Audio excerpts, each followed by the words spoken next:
Hey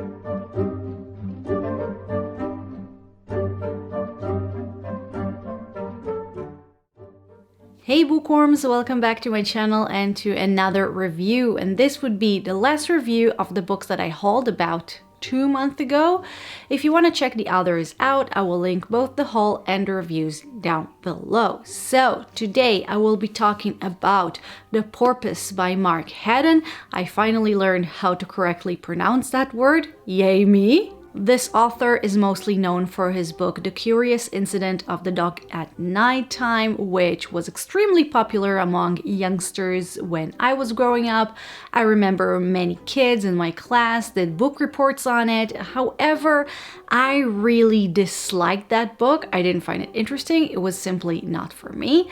Now, fast forward about a decade later, and I read this brilliant dark humor book called A Spot of Bother, which is about a family getting ready for the daughter's wedding, and basically everything goes wrong. Each member of the family deals with their own little hell, and it's hilarious if you like British black humor. And it was also written by Mark Haddon.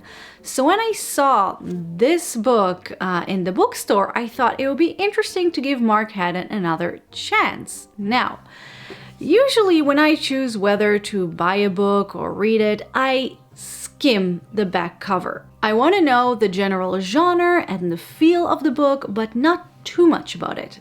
And this review, I already know, this is going to be a strange one, not according to my usual structure, so now usually would have been a good idea to tell you what this book is about, but instead I will first read you what's on the back cover on this book, and I want you to afterward pause this video and write down what you got from this little summary. Okay, ready? A motherless girl grows up in isolated luxury, hidden from the world by her wealthy father. She believes their life together is normal, but as time passes, she has a growing sense that something between them is very wrong. She cannot escape, so she seeks solace in her books. Her favorite tales are those that conjure ancient worlds of angry gods and heroic mortals, one of whom will someday come to her rescue. Soon she will forget where the page ends and her mind begins. Okay, pause this video, tell me what you think. Are you back? Good. Okay, so the book seemed to me to be about a young girl living in isolation with her overprotective father and her books for company.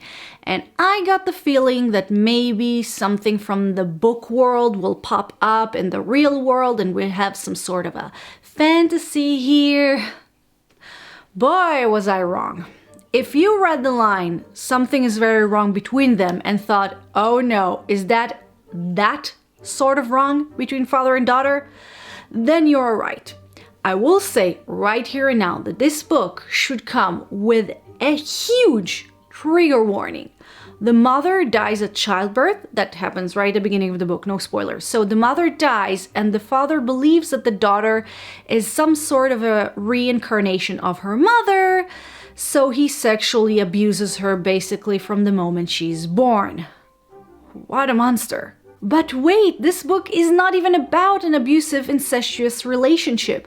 This storyline about Angelica, the daughter, is there for about 20% of the book. The rest, 80%, the majority, is some sort of a retelling of the tale of Pericles, Prince of Tyre. Tyre? I don't know. This is a play written by Shakespeare and George Wilkins, and apparently Pericles was indeed a real person in ancient Greece.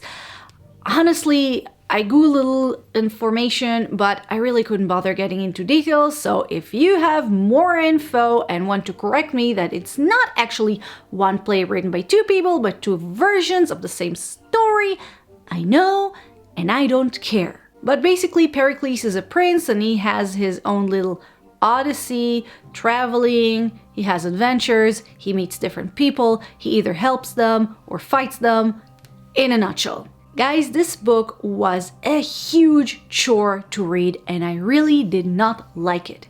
It's weird, it drags most of the time, and for the life of me I couldn't understand the meaning behind these two stories of Angelica and Pericles taking place in the same book. At the end, you kind of see how one character in the ancient world is a stand-in for Angelica, but overall it felt like two very disjointed stories. And as much as I thought that the idea of both were interesting, I ended up not liking any of them. And yes, I'm not an idiot, I could see the parallels between the two stories, but it felt like combining Hamlet with The Lion King. Yes, both stories have very similar plot lines, but can you really imagine how they would look like in actually one story?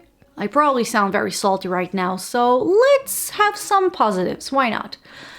The book is unique and imaginative, and the prose is rather good. It drags many times though, and every time I felt like the story starts growing on me, the next paragraph just made me want to go back to sleep, and as much as I like unique ideas, they need to be done well. Here often I had no idea what I was reading. It was weird, not in a good way.